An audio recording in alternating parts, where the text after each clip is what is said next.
अक्सर आपसे पूछा जाता है कि महाभारत किसने लिखी, तो ये सुनकर तपाक से जवाब दे देते हैं कि महर्षि वेदव्यास ने महाभारत लिखी। पर क्या कभी आपने ये जानने का प्रयास किया कि महर्षि वेदव्यास का जन्म कैसे हुआ? वेदव्यास के पिता का नाम क्या था?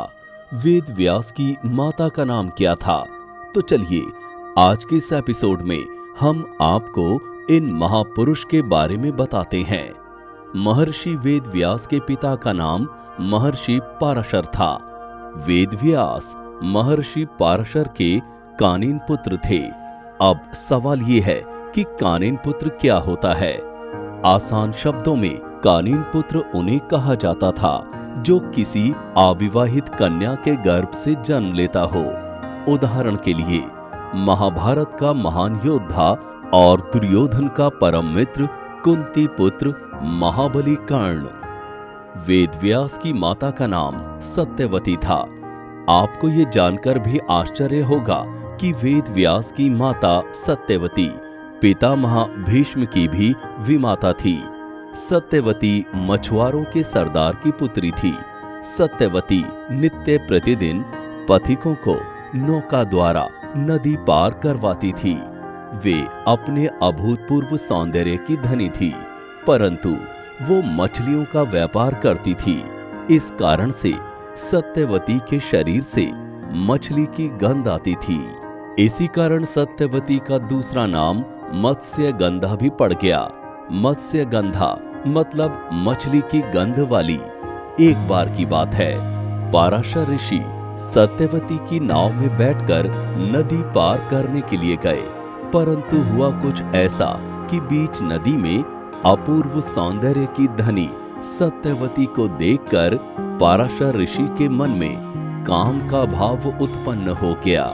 अपने मन की ये बात उन्होंने सत्यवती को बताई। तब ये सुनकर सत्यवती ने उनसे कहा कि वो अभी विवाहित नहीं है। इस पर पराशर ऋषि ने कहा कि वो सदैव अक्षत योनि ही रहेगा। अक्षत योनि का अर्थ होता है कि उनका कौमार्य कभी भंग नहीं होगा। स्पष्ट शब्दों में कहा जाए तो वो सदा युवती ही बनी रहेगी। ऐसा वरदान उन्हें पराशर जी ने दिया। बिल्कुल ऐसा ही वरदान आगे चलकर महर्षि वेदव्यास जी ने पांचाली द्रौपदी को भी दिया था। इसके अलावा पराशर मुनि ने सत्यवती के शरीर से मछली की गंध को भी समाप्त कर दिया और इसके बाद उसे एक अलौकिक एवं अद्भुत दिव्य गंध प्रदान की, जो कि 1 योजन तक फैली रहती थी। और इसी कारण से सत्यवती का नाम बाद में दिव्य गंधा भी पड़ गया। एकदम साफ वातावरण होने के कारण पाराशर ऋषि ने योग बल से नदी में कोहरा उत्पन्न कर दिया, ताकि काम भाव करते समय उन्हें कोई भी देख न सके। और इस प्रकार उन्होंने सत्यवती के साथ संभोग किया।